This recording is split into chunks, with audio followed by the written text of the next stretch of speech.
Boa tarde a todos. Hoje, dia 4 de dezembro de 2021. Estamos iniciando mais um estudo do livro Grande Conflito. Sejam todos bem-vindos. Você que nos acompanha pelo YouTube, pedimos aí o seu like, que você se inscreva no nosso canal. Se quiser entrar em contato conosco, o e-mail está na descrição do vídeo. Como sempre fazemos, vamos iniciar pedindo a orientação do Espírito Santo. Senhor nosso Deus, muito obrigado pela oportunidade de estudarmos a Tua Palavra mais uma vez. Abençoe poderosamente aqueles que irão assistir esse vídeo, especialmente aqueles que, pela primeira vez, Senhor, estão a ter contato com essas verdades, que sintam um desejo de ir mais e mais a fundo, e que assim, ó Pai, possamos nos preparar para muito em breve nos encontrarmos contigo nas nuvens. Em nome de Jesus, amém.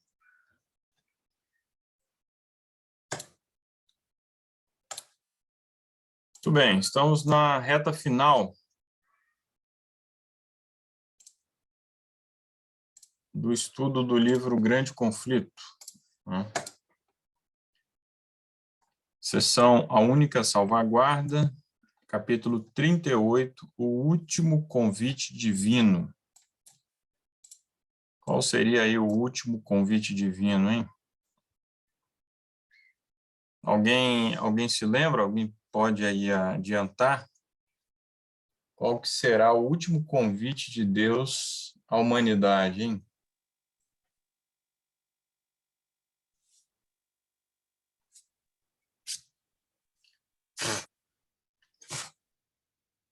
A mensagem do quarto anjo? Sai dela, povo meu, isso aí. E depois dessas coisas, eu vi outro anjo descer do céu, né? Então, já vimos lá as três mensagens angélicas, né? E agora aparece um outro anjo, né? Só um instantinho que eu estou acertando aqui, né? E depois dessas coisas, eu vi outro anjo descer do céu, tendo grande poder, e a terra foi iluminada com a sua glória. E ele gritou poderosamente com uma forte voz, dizendo: Babilônia, a grande, caiu e se tornou habitação de demônios, e o antro de todo espírito imundo e gaiola de toda ave imunda e odiável. E eu ouvi outra voz do céu dizendo: sai dela, povo meu, para que não sejais participantes de seus pecados e para que não recebam suas pragas. Então, essa é a última mensagem de Deus para a humanidade, para essa terra. Certo? A Babilônia mística, né? Simbolizando aí o sistema religioso corrompido, né? Que estará atuando fortemente no tempo do fim. Irá cair, então Deus convida os seus fiéis, né, filhos, né, os sinceros, para que saiam da Babilônia, né? Para que não incorram aí nas 7 últimas pragas. Então, Ellen White comenta assim, né, esse texto. Essa passagem indica um tempo em que o anúncio da queda de Babilônia, conforme feito pelo segundo anjo do capítulo 14 do Apocalipse, deve repetir-se com a menção adicional das corrupções que têm estado a se introduzir nas várias organizações que constituem Babilônia, desde que essa mensagem foi pela primeira vez proclamada no verão de 1844. Descreve-se aqui uma terrível condição do mundo religioso. A cada rejeição da verdade, o espírito do povo se tornará mais entenebrecido, ou seja, mais envolto em trevas, né? Mais obstinado o coração até que fique entrincheirado em audaciosa incredulidade. Então, as pessoas se tornarão incrédulas, né? Totalmente. Mas Deus ainda tem um povo em Babilônia. E antes de sobrevirem seus juízos, esses fiéis devem ser chamados a sair. para que não sejam participantes de seus pecados e não incorram nas suas pragas. Esta é a razão de seu movimento simbolizado pelo anjo descendo do céu, iluminando a terra com sua glória e clamando fortemente com grande voz, anunciando os pecados de Babilônia. Nós sabemos perfeitamente que esses anjos, né, são pregadores, né, são missionários, né, é o povo remanescente anunciando a mensagem aí, a última verdade presente, né, porque os anjos propriamente ditos, eles não receberam essa missão de anunciar o evangelho. Em relação com a sua mensagem, ouve-se a chamada, sai dela, povo meu. Estes anúncios, unindo-se à mensagem do terceiro anjo, constitui a advertência final a ser dada aos habitantes da terra. Nós sabemos que a mensagem do terceiro anjo, né, diz respeito à marca da besta, né, aqueles que adorarem a besta, enfim, incorrerão nas pragas, enfim. E o quarto anjo, então, faz esse apelo para que as pessoas deixem a Babilônia. Terrível é a crise para a qual caminha o mundo, uma crise terrível. Os poderes da terra, unindo-se para combater os mandamentos de Deus, decretarão que todos, pequenos e grandes, ricos e pobres, livres e servos, se conformem aos costumes da igreja pela observância do falso sábado. Todos os que se recusarem a conformar-se serão castigados pelas leis civis e declarar-se-á finalmente serem merecedores de morte. Então, inclusive, serão emitidos decretos de morte, né? Hoje, em nosso mundo, nós podemos perceber que a penalidade de morte, né, ela tem sido gradualmente extinta, né? São poucos países do mundo, poucos lugares que ainda têm a pena de morte. Mas ali um pouco antes da vinda de Cristo, essa pena será disseminada, né? Contra os fiéis guardadores da lei de Deus. Por outro lado, a lei de Deus, que ordena o dia de descanso do Criador, exige obediência e ameaça com a ira divina todos os que transgridem seus preceitos. Esclarecido assim o assunto, quem quer que pise a lei de Deus para obedecer a uma ordenança humana, recebe o sinal da besta. Aceita o sinal de submissão ao poder a que prefere obedecer em vez de Deus. Então, nessa grande controvérsia entre o bem e o mal, na crise final, o dia de guarda será o grande distintivo, né? No sábado, nós podemos ver ali as características, né, de um legislador, de um rei, né, ali, a sua jurisdição, o seu nome, né, tudo isso aparece ali no quarto mandamento. E no tempo do fim será aí mais uma vez aí o sinal, né, que vai distinguir claramente o povo remanescente daqueles que aceitarão o sábado espúrio, né, aceitarão o domingo como dia de guarda, simbolizando assim a sua submissão ao poder apóstata, né, o poder que se levanta, o anticristo, né, que se levanta tudo aquilo que tem a ver com Deus. O sábado será a pedra de toque da lealdade, pois é o ponto da verdade especialmente controvertido, né? O mundo cristão concorda em relação à esmagadora maioria dos mandamentos, né? Os católicos e outros grupos têm ali a questão das imagens, de escultura, enfim. Agora, o sábado nos coloca em contraposição a todo o restante do mundo cristão, né? Por assim dizer. Quando sobrevier aos homens a prova final, traçar-se-á a linha divisória entre os que servem a Deus e os que não o servem. Tiago 2, verso 10. Todo aquele que guarda toda a lei, mas tropeçar num só ponto, torna-se culpado de todos os mandamentos.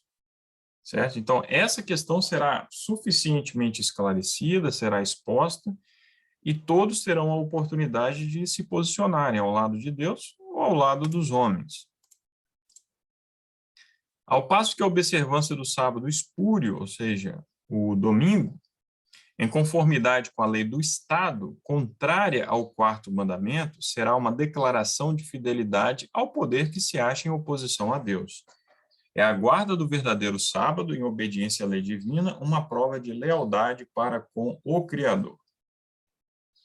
Sobre essa discussão, né, toda da guarda do sábado, né, a guarda do domingo, decretos dominicais, enfim, eu recomendo fortemente o livro que eu compartilhei no nosso grupo, né, e que as pessoas podem encontrar aí na internet facilmente, o PDF, A Lei Dominical Nacional, né, do Alonso Jones, certo?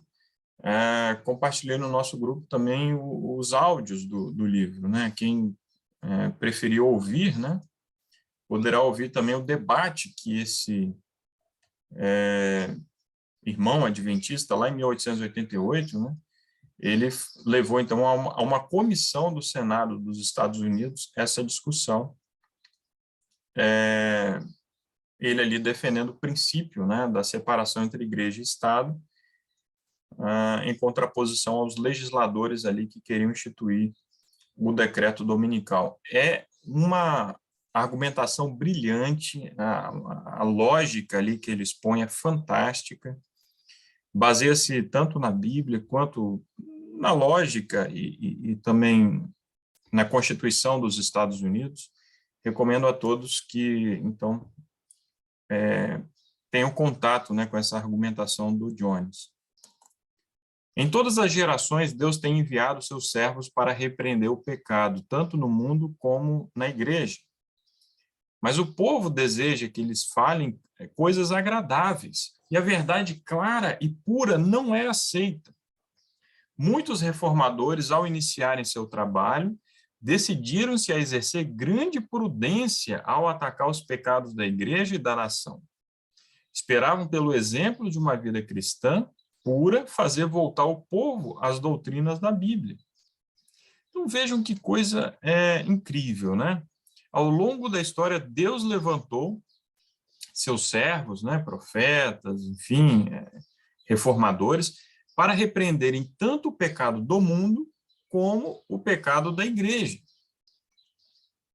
E o povo, né, por sua vez, sempre preferiu coisas agradáveis, né? Aquelas mensagens que amaciam o nosso ego, né? Mensagens motivacionais, do estilo coaching, né? Mas não é essa a mensagem de Deus, né? Deus tem, para cada época, uma verdade presente, e na nossa época é a última verdade presente.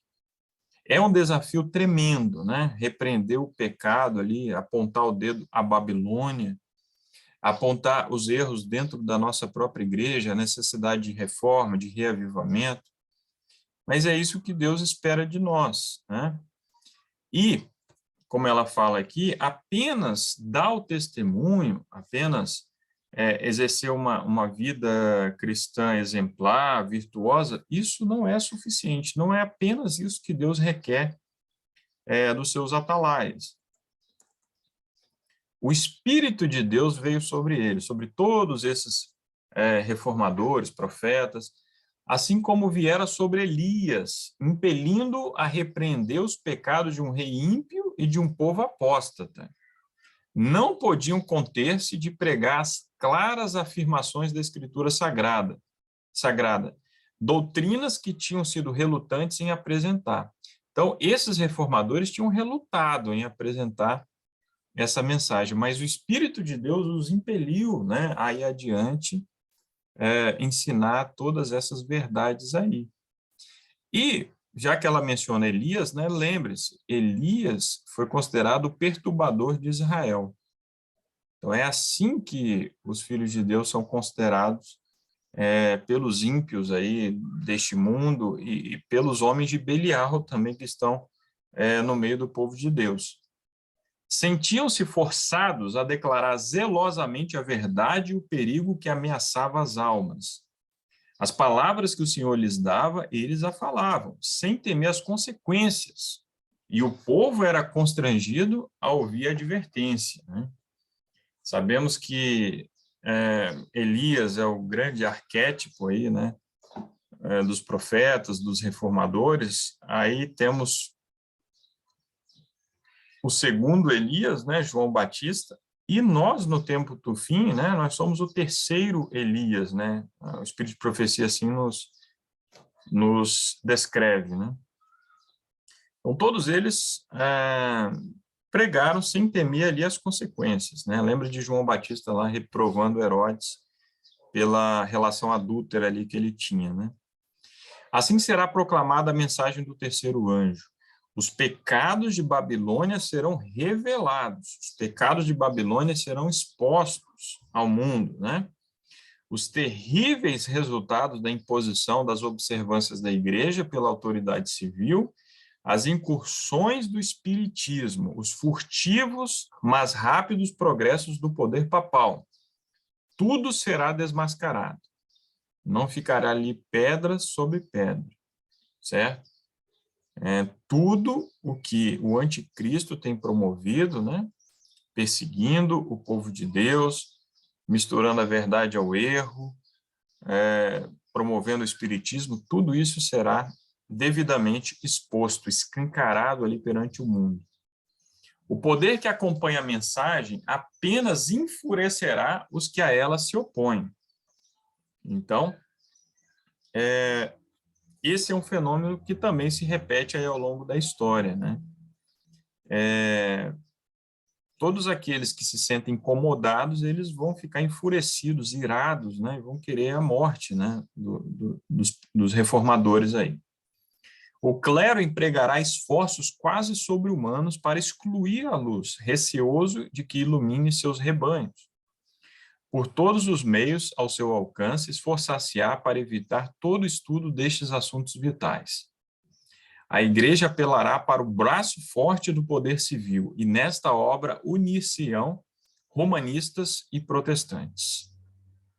Então, muitos serão presos, serão privados ali do sistema financeiro, né, de comprar e vender.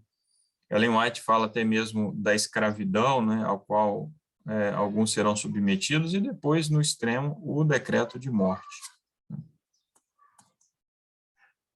A conscienciosa obediência à palavra de Deus será considerada rebeldia, né? Lembra lá de Isaías, né, falando daqueles que ao bem chamam mal e ao mal chamam bem, a luz chamam escuridão, a escuridão chamam luz, o amargo chamam doce e o doce chamam amargo, né?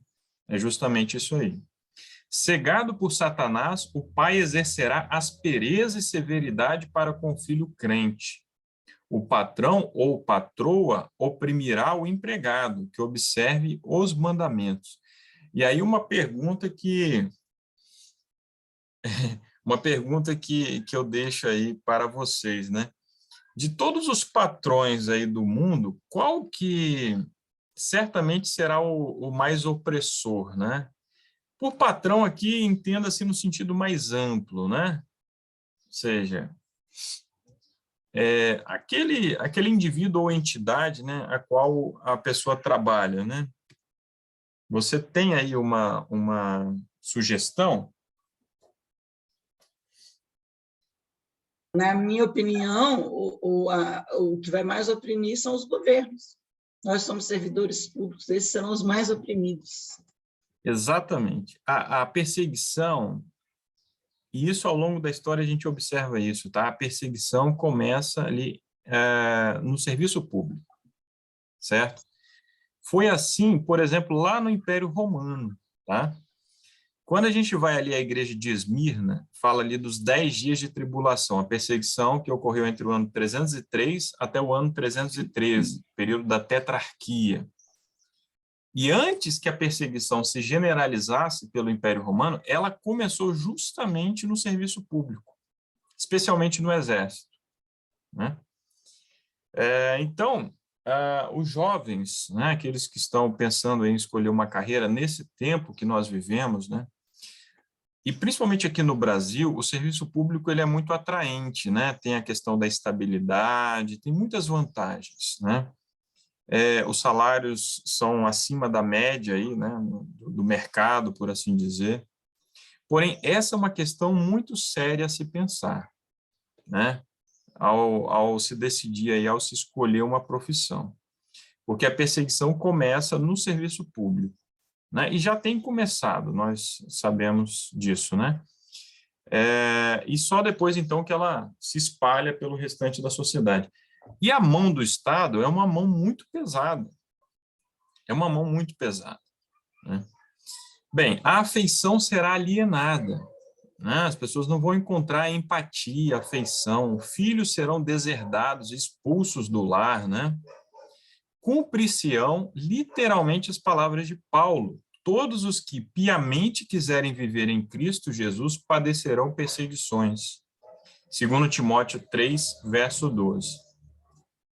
Ao aproximar-se a tempestade, uma classe numerosa que tem professado fé na mensagem do terceiro anjo, mas não tem sido santificada pela obediência à verdade, abandona sua posição, passando para as fileiras do adversário.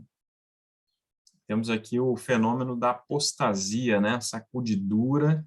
E aí, quando vier essa tempestade, temos uma classe numerosa, né? Temos muitos ali abandonando a fé, né? Unindo-se ao mundo... Esse caso da igreja, né? Porque aqui fala que são os que estão professando a fé no terceiro anjo. Então, são as pessoas que já conhecem a mensagem. Então, é de dentro da igreja mesmo que sai esse povo. Ó, professando fé na mensagem do terceiro anjo somos nós. É uma numerosa classe que vai sair. Exatamente. E aí, unindo-se ao mundo e participando de seu espírito... Veja, né? Não basta apenas se unir ao mundo, né? Vão participar do seu espírito, esse espírito de perseguição, né? Chegaram a ver as coisas quase sob a mesma luz e, em vindo à prova, estão prontos a escolher o lado fácil, popular. Homens de talento e maneiras agradáveis, que se haviam já regozijado na verdade, empregam sua capacidade em enganar e transviar as almas. Tornam-se os piores inimigos de seus antigos irmãos. Esse daqui é o fenômeno da apostasia ômega, né? Que eu já comentei em outro estudo, né? Temos um livro, o Ômega, né? Que compartilhamos lá no grupo, para aqueles que quiserem entender melhor o que acontecerá aí no tempo do fim, que na verdade já tem acontecido, né? Já tem acontecido. Então, esses serão os piores inimigos, né? Os piores inimigos não serão aqueles do meio protestante apostatado, do catolicismo, do espiritismo, não, serão os ex-adventistas, né? Vamos falar a verdade nua e crua, né? Esses serão os piores inimigos. Quando os observadores do sábado forem levados perante os tribunais para responder por sua fé, estes apóstatas serão os mais ativos agentes de Satanás para representá-los falsamente e os acusar. E, por meio de falsos boatos e insinuações, incitar os governantes contra eles. Cada um dos diferentes períodos da história da Igreja se tem distinguido pelo desenvolvimento de alguma verdade especial, adaptada às necessidades do povo de Deus naquele tempo. É o que nós chamamos de verdade presente, né? Toda nova verdade teve de enfrentar o ódio e a oposição. Os que foram beneficiados por sua luz sofreram tentações e provações. O Senhor dá ao povo uma verdade especial quando este se encontra em situação difícil. Quem ousa recusar-se a publicá-la? A perseguição em suas várias modalidades é o desenvolvimento de um princípio que subsistirá enquanto existir Satanás e tiver o cristianismo poder vital. Ninguém poderá servir a Deus sem atrair contra si a oposição das hostes das trevas. No início do livro O Grande Conflito, né, quando nós vimos ali sobre a perseguição ainda no Império Romano, Ellen White fala, né, uma vez reavivada a fé, a piedade daqueles tempos, as fogueiras da perseguição se reacenderão. E é esse o fenômeno que acontecerá aí no tempo do fim, né? Quando o povo passar por uma verdadeira reforma, um verdadeiro reavivamento, a perseguição será inevitável, essa perseguição ampla, né? Intensa, será inevitável. A oposição dos inimigos da verdade será restringida a fim de que a mensagem do terceiro anjo possa efetuar sua obra. quando for dada a advertência final, prenderá a atenção das pessoas influentes por meio de quem o Senhor está agora a operar. E algumas delas a aceitarão e manter-se-ão com o povo de Deus durante o tempo de angústia. Então, essa mensagem do terceiro anjo, ela precisa chegar a todo mundo. Enquanto isso não acontecer, a perseguição será restringida, né? Existe perseguição, mas ela é restringida para que essa mensagem alcance aí os sinceros, né, que estão espalhados aí pelo mundo. Mas depois, então, virá a perseguição. O anjo que se une na proclamação da mensagem do terceiro anjo deve iluminar toda a terra com a sua glória. Predisse com isso uma obra de extensão mundial e de extraordinário poder, né? Imagina a terra inteira ser iluminada, né, pela glória de Deus. O movimento adventista de 1840, 1844 foi uma manifestação gloriosa do poder de Deus. A mensagem do primeiro anjo foi levada a todos os postos missionários do mundo, e em alguns países houve o maior interesse religioso que se tem testemunhado em qualquer nação desde a reforma do século XVI. Mas isto deve ser superado pelo poderoso movimento sob a última advertência do terceiro anjo. Esta obra será semelhante à do dia de Pentecoste. Então, essa será a chuva serôdia, né? Lá no Pentecoste, quando Pedro pregou e 3.000 se converteram, enfim, quando o Espírito Santo desceu sobre os discípulos ali como línguas de fogo, né? Ali foi a chuva temporã. Mas, no tempo do fim, e nós acreditamos que nós viveremos e participaremos desse movimento, será a chuva serôdia, né? Será uma pregação extremamente poderosa, né? Que vai chegar a todos os rincões aí do planeta.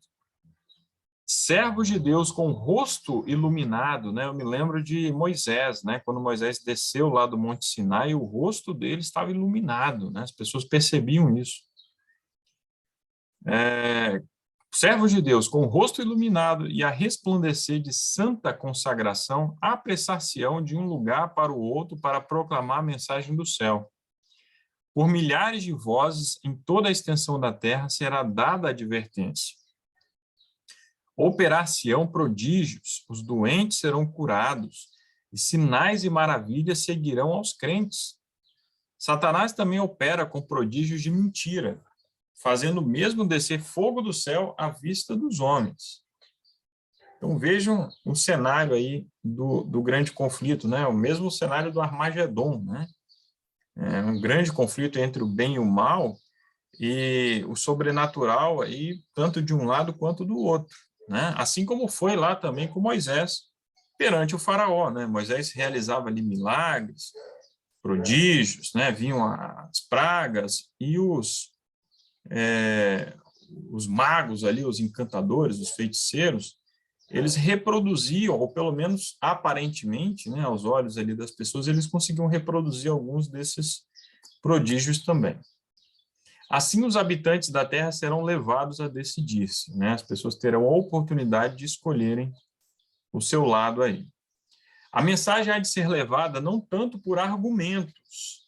Nesse momento aí, vejam que interessante, não será tanto por argumentos, tanto pela lógica, não será tanto assim, vamos dizer, por um estudo bíblico, mas pela convicção profunda do Espírito de Deus.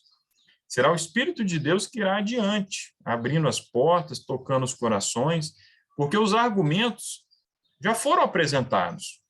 A semente foi semeada e agora brotará e frutificará, né? A semente já está lá na terra. Vem a chuva serôdia, então a semente vai germinar. As publicações distribuídas pelos missionários têm exercido sua influência. Todavia, muitos que ficaram impressionados foram impedidos de compreender completamente a verdade, ou de lhe prestar obediência. É por isso que nós devemos espalhar as publicações, ainda que não vejamos agora os frutos, o resultado. Pode parecer que é um trabalho inútil, mas não é. Deus diz o seguinte, que a palavra que sair da minha boca não voltará vazia. Então, nesse momento aí, nós veremos os frutos, os resultados, né, de toda a palavra que foi pregada, das mensagens da TV Novo Tempo, né, da Rádio Novo Tempo, dos livros missionários, do livro Grande Conflito. Nós veremos os resultados justamente aí. Agora, os raios de luz penetram por toda parte. A verdade é vista em sua clareza, né? As barreiras são derrubadas agora, né? E os leais filhos de Deus cortam os liames que os têm retido. Laços de família, relações na igreja, são impotentes para os deter agora. Aquelas pessoas que, devido à pressão da família, da igreja, do meio onde estão, nesse momento tomarão coragem e vão romper tudo isso. A verdade é mais preciosa do que tudo mais. Não há nada mais precioso aí do que a verdade. Apesar das forças arregimentadas contra a verdade, grande número se coloca ao lado do Senhor. Então, que mensagem poderosa, que bênção, né? Essa promessa, né, de que muitos irão deixar aí as fileiras, né, mas muitos outros também irão se unir nesse momento. Muito bem, meus irmãos. Olha,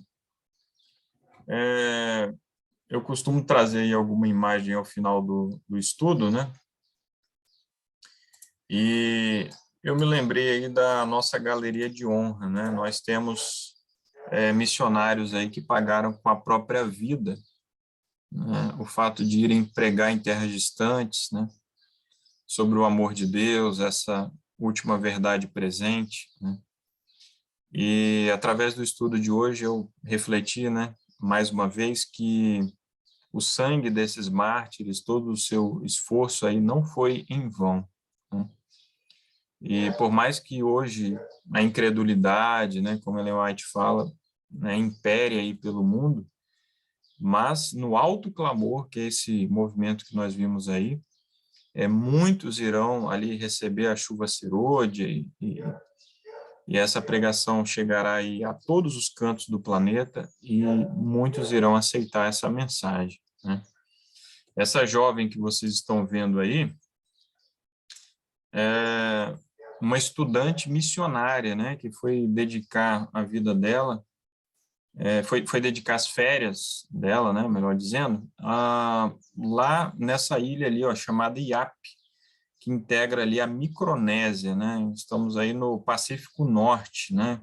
Que nós temos a Indonésia, ali as Filipinas, né? E ela foi pregar ali nas férias do ano de 2009, né? Ela tinha apenas 21 anos, né?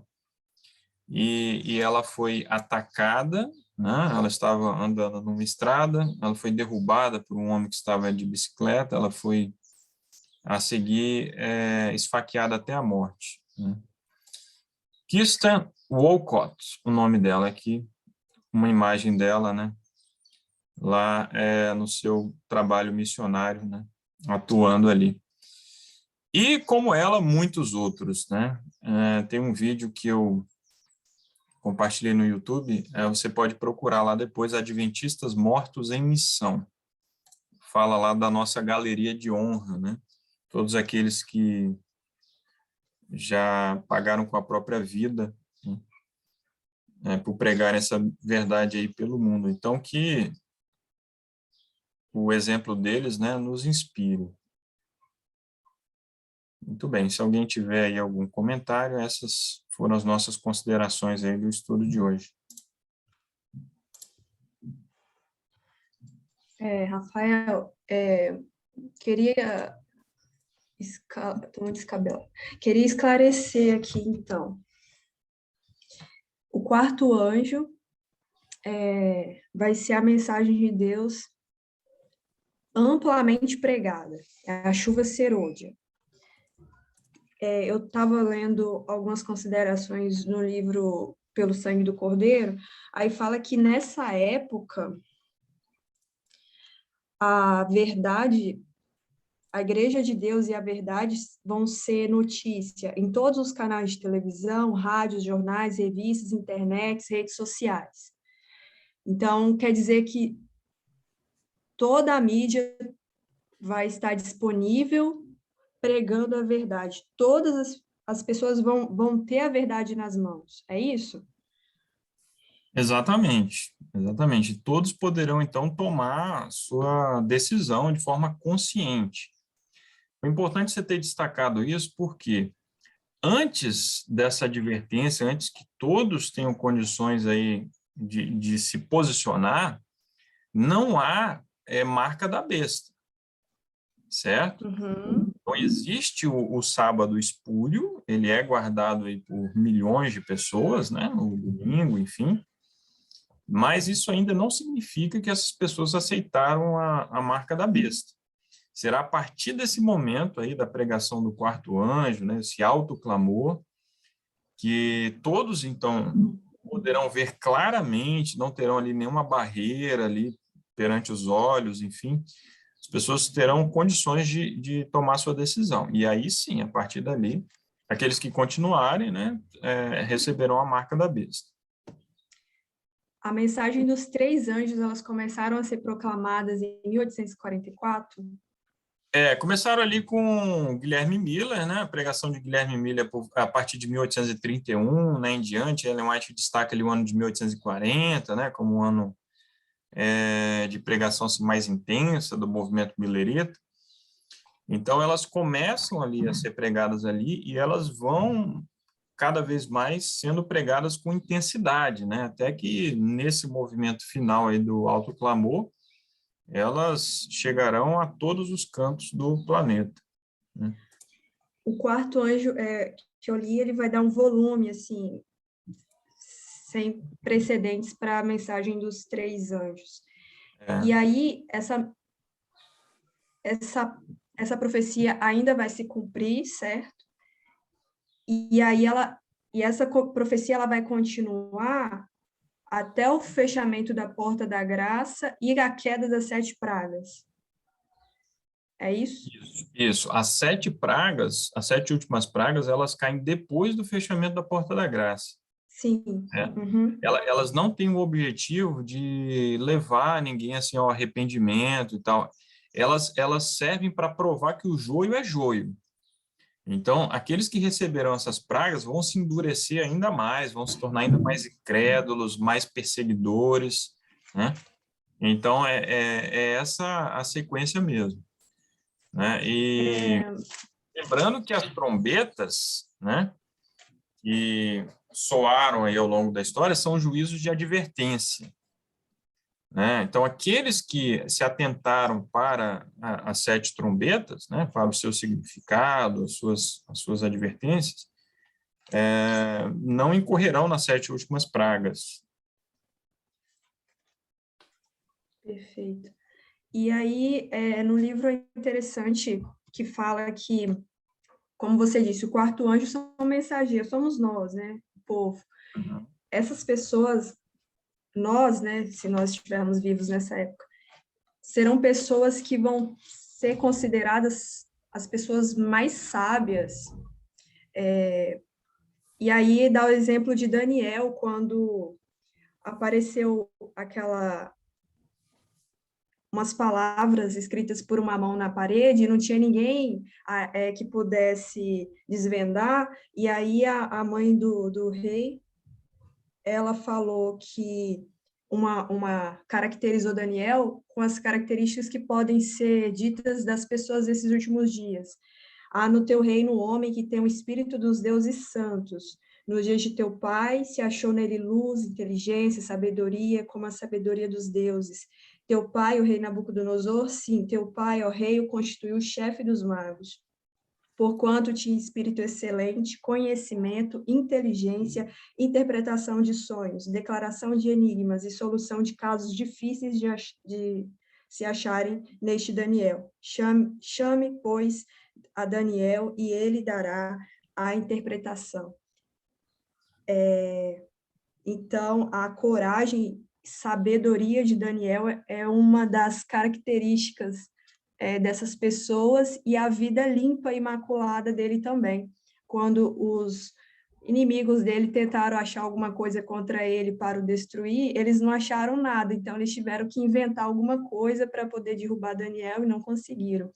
Então, assim, serão pessoas realmente que terão a experiência verdadeira da justificação e santificação mediante a fé.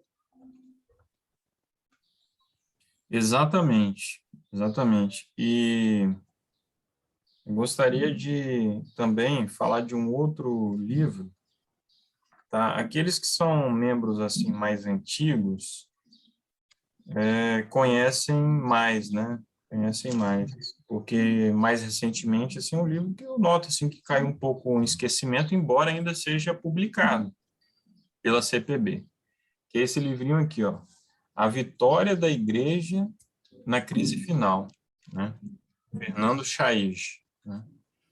E é um livrinho assim que é quase uma compilação dos escritos de Ellen G. White, né? É claro que tem ali os comentários dele também, do autor, né? Ele vai organizando assim a sequência, a narrativa, mas é um livrinho fantástico assim que precisa ser estudado, né? E que chama atenção justamente para esse povo aí, essas características que você menciona, né? Então, quando a gente vê a vida de Daniel, normalmente a gente se volta ao livro de Daniel para estudar as profecias, né, do livro, né? Mas a vida dele em si, a parte histórica do livro é muito interessante, porque a questão do tipo e do antítipo, né? Veja, Daniel era vegetariano, ele, os amigos dele, né? Quando os amigos, porque ele provavelmente estava em viagem, né? Se deparam com aquela prova lá na planície de Dura, né? A estátua ali que Nabucodonosor mandou erigir, né? A prova é muito semelhante à prova que nós iremos enfrentar no tempo do fim, né? Será erigida uma imagem, né? Da besta, assim que a gente lê no Apocalipse, e o 6 aparece ali várias vezes ali naquela narrativa ali de Daniel, da mesma forma que o número da besta é 666, né? Então, são muitos os paralelos, né? A integridade, Daniel, como você mencionou, mas é tudo, né? O preparo que ele teve, né? Se propôs firmemente no seu coração não se contaminar ali com as iguarias do rei, né? Enfim.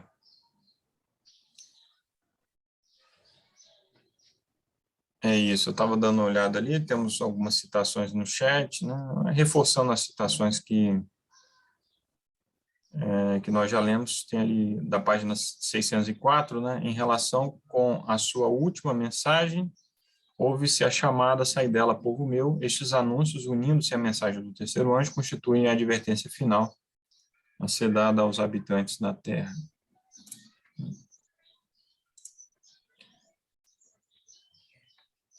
É muito alentador, né? Sabermos que Essa mensagem do terceiro anjo é a mensagem que nós temos que estar proclamando agora, né?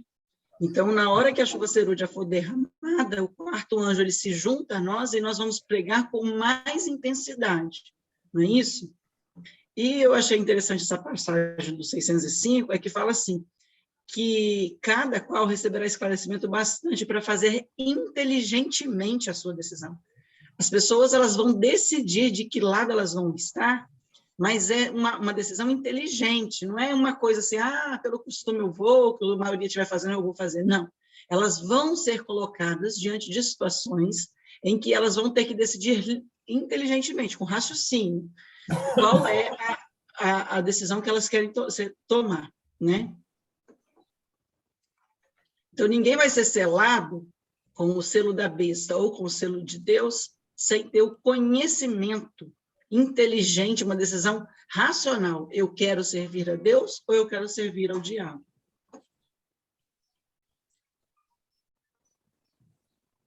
É.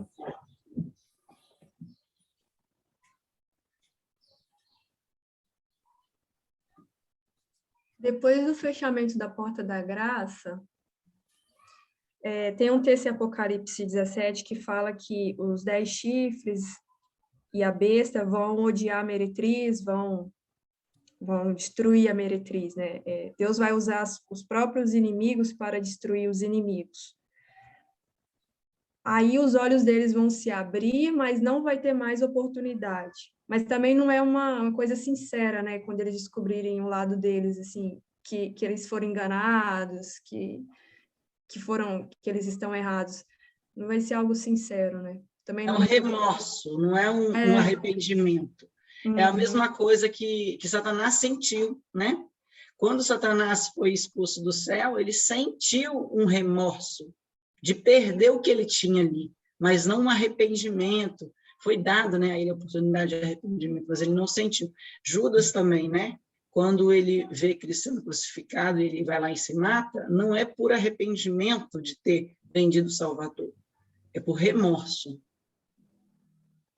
E é importante lembrar que quando o Espírito Santo se retira da terra,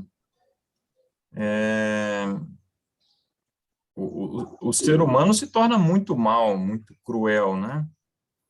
E eles estão unidos até então perseguindo o povo de Deus, mas assim que eles enxergam finalmente que eles próprios foram enganados, esses seguidores aí da besta, do falso profeta, ou seja, os fiéis aí, os membros, né, dessa organização apóstata, né, a Babilônia, então eles vão se voltar contra os líderes, porque eles já têm um ímpeto de violência, eles já estão muito acostumados com a violência, e eles só não tinham se voltado antes contra os líderes, porque eles estavam todos ali empenhados, perseguindo o povo de Deus.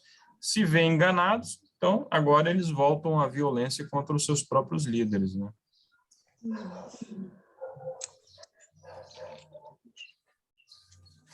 Legal.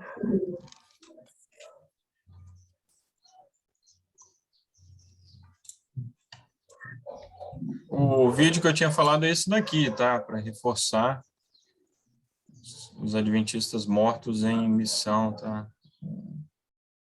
Temos aqui, ó, imagens da Kister, Wolcott, né? Tem outros mais, missionários, né? Deixa eu pegar essa parte aqui.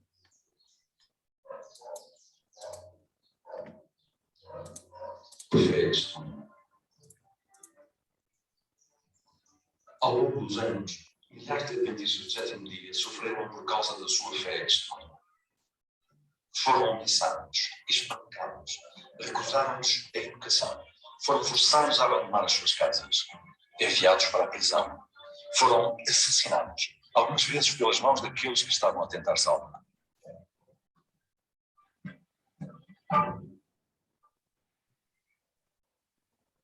Pessoas como Rafael López Miranda, missionário no Porto Rico e na Venezuela, foi morto a tiro com 9 balas numa estrada isolada nos Andes.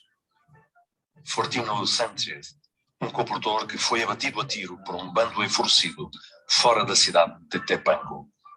E 2 líderes coreanos, torturados até à morte por serem cristãos em 1943. Ou o missionário australiano Brian Dunn, atingido fatalmente por uma lança no hospital a Toifi, nas Ilhas Salomão, em 1965. O Lance Gerbach, morto à catanada no mesmo hospital 38 anos mais tarde. Ou o pioneiro da Missão Global, esfaqueado até à morte em 2008, num país cujo nome não mencionamos. A lista de honra é longa. E até mesmo hoje, enquanto adoramos em liberdade, muitos dos nossos irmãos e irmãs adventistas estão na prisão por partilharem a sua fé.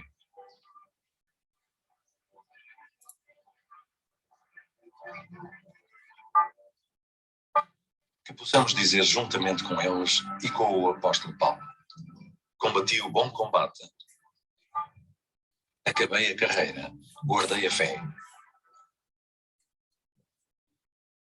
Desde agora, a coroa da justiça me está guardada, a qual o Senhor, justo juiz, me dará naquele dia.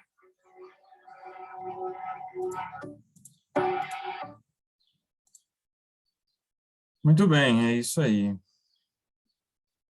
Deus nos abençoe, né, irmãos? Tenhamos essa fé aí.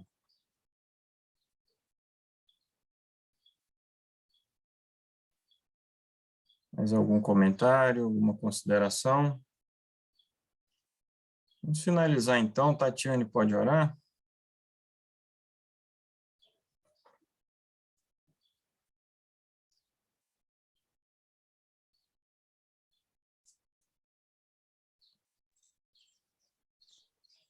Oremos. Querido amado Pai, queremos te agradecer por mais um estudo aqui realizado em tua presença. Obrigada por nos ajudar a compreender essa importante profecia que está para se cumprir. Queremos te pedir força, sabedoria, para nos mantermos firmes, proclamando a tua mensagem e, enfim, quando chegar o momento certo, proclamar a mensagem do quarto anjo. Abençoe a cada pessoa que está escutando, que esteve nesse estudo aqui online e que vai assistir mais para frente. Eu sei que o Senhor vai guiar este material para quem deseja aprender mais e abençoe essas pessoas também. Abençoe a nova semana que vamos começar. Nos proteja e nos guarde em nome de Jesus. Amém.